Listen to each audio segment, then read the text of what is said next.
आज का हमारा टॉपिक है पार्ट्स ऑफ द सेंटेंस, वाक्य के भाग।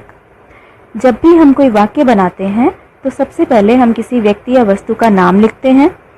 उसके बाद जो भी हमें बताना होता है उस व्यक्ति या वस्तु के विषय में वो हम बताते हैं या लिखते हैं, और इस तरह से एक कंप्लीट मीनिंगफुल सेंटेंस बन जाता है। तो आज हम जानेंगे कि मेनली एक सेंटेंस के कितने पार्ट्स होते हैं, कितने भाग होते हैं। मुख्यतः एक वाक्य के दो पार्ट्स होते हैं, सब्जेक्ट और प्रेडिकेट। वाक्य में जिसके बारे में कुछ बताया जा रहा हो या वाक्य में बताए गए काम को जो कर रहा हो वह सब्जेक्ट होता है। और सब्जेक्ट को पहचानने के लिए यदि क्रिया के पहले कौन या किसने लगाकर प्रश्न किया जाए तो आंसर में हमें सब्जेक्ट मिलता है। प्रेडिकेट क्या होता है? प्रेडिकेट वाक्य का वह भाग होता है जिसमें सब्जेक्ट के विषय में कुछ बताया जाए। सब्जेक्ट के विषय में जो कुछ भी बताया जाता है, सब्जेक्ट को छोड़ करके वाक्य का शेष बचा हुआ सारा भाग प्रेडिकेट होता है, और प्रेडिकेट हमेशा वर्ब से स्टार्ट होता है। आइए एक एग्जाम्पल की मदद से हम इसको समझते हैं। एक सेंटेंस है, Manoj bought a book. Manoj ने एक किताब खरीदी। तो इस सेंटेंस में किसके बारे में बात हो रही है? मनोज के बारे में। तो मनोज क्या हुआ? सब्जेक्ट। और सब्जेक्ट के बारे में क्या बताया जा रहा है कि उसने एक किताब खरीदी। तो उसने किताब खरीदी यानी मनोज को छोड़ करके आगे का जितना भी हिस्सा है वाक्य का वो प्रेडिकेट कहलाएगा। और मैंने बताया कि प्रेडिकेट हमेशा वर्ब से स्टार्ट होता है। तो यहाँ पर बॉट जो है वो वर्ब बाय, बाय मीन्स खरीदना, उसकी सेकेंड फॉर्म है। तो बॉट अ बुक प्रेडिकेट हुआ। ये एक दूसरा एग्जाम्पल है, go there. Go there means वहाँ जाओ। गो देयर एक इम्पेरेटिव सेंटेंस है। इम्पेरेटिव सेंटेंस क्या होते हैं? वे वाक्य जिनसे कोई ऑर्डर दिया जाए, रिक्वेस्ट की जाए या एडवाइस दी जाए। और इम्पेरेटिव सेंटेंसेस वर्ब से स्टार्ट होते हैं क्योंकि इनका जो सब्जेक्ट होता है यू मीन्स तुम, वो हिडन होता है। तो अगर गो देयर का पूरा सेंटेंस बोला जाए तो वो होगा यू गो देयर। यू जो है वो इसका सब्जेक्ट होता है लेकिन वो हिडन होता है। तो जो बाकी हिस्सा बचा सब्जेक्ट को छोड़ करके यानी गो देयर, ये पूरा हिस्सा प्रेडिकेट पार्ट में आएगा। तो आइए कुछ और एग्जाम्पल्स की मदद से हम इस टॉपिक को और क्लियर कर लेते हैं। हमारा अगला एग्जाम्पल है, the sun rises in the east. सूर्य पूर्व में निकलता है। तो यहाँ पर किसके बारे में बात हो रही है? सूर्य के बारे में, यानी द सन।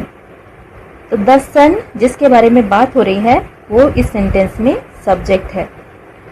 और सूर्य के बारे में क्या बात हो रही है? पूर्व में निकलता है। तो rises in the east. Rises जो है वो एक वर्ब है और यहाँ से लेकर सेंटेंस का आगे का पूरा हिस्सा प्रेडिकेट है। नेक्स्ट एग्जाम्पल है, the cow gives us milk. गाय हमें दूध देती है।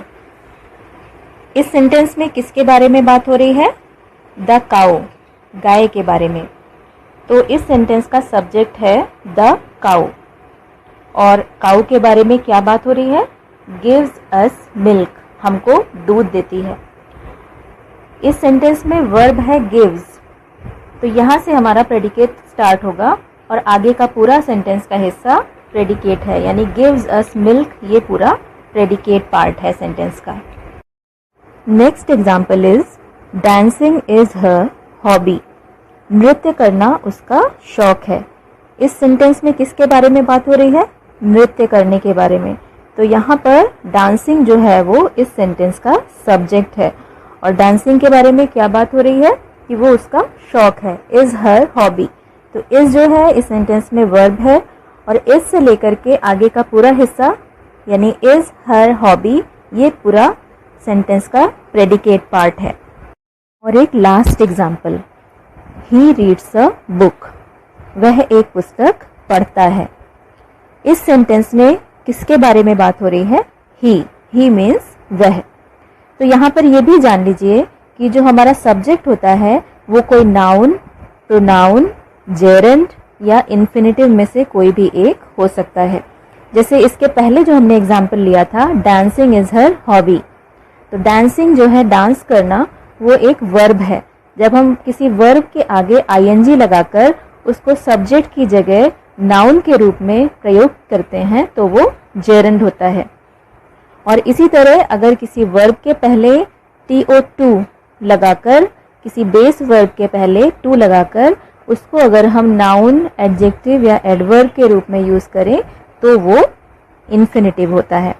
और प्रोनाउन आप लोग जानते ही हैं, जैसे he, she, it, they, I, we, you, ये सभी प्रोनाउन होते हैं। तो यहाँ पर हमारा जो सब्जेक्ट है वो प्रोनाउन है ही, और उसके बारे में क्या बात कही जा रही है? रीड्स अ बुक, एक पुस्तक पढ़ता है। रीड्स जो है वो यहाँ पर वर्ब है, और रीड्स के बाद जितना भी पार्ट है, रीड्स से लेकर के आगे का पूरा जो पार्ट है वो प्रेडिकेट पार्ट है इस सेंटेंस का। आई होप कि इस वीडियो से आपको क्लियर हो गया होगा कि एक सेंटेंस के दो मेन पार्ट्स होते हैं, सब्जेक्ट और प्रेडिकेट। और सेंटेंस में सब्जेक्ट पार्ट कौन सा है और प्रेडिकेट पार्ट कौन सा है, इसको पहचानने में आपको बिल्कुल भी मुश्किल नहीं होगी। सब्जेक्ट और प्रेडिकेट के भी अलग अलग पार्ट्स होते हैं जिनको हम नेक्स्ट वीडियोज़ में डिटेल में जानेंगे। Thank you.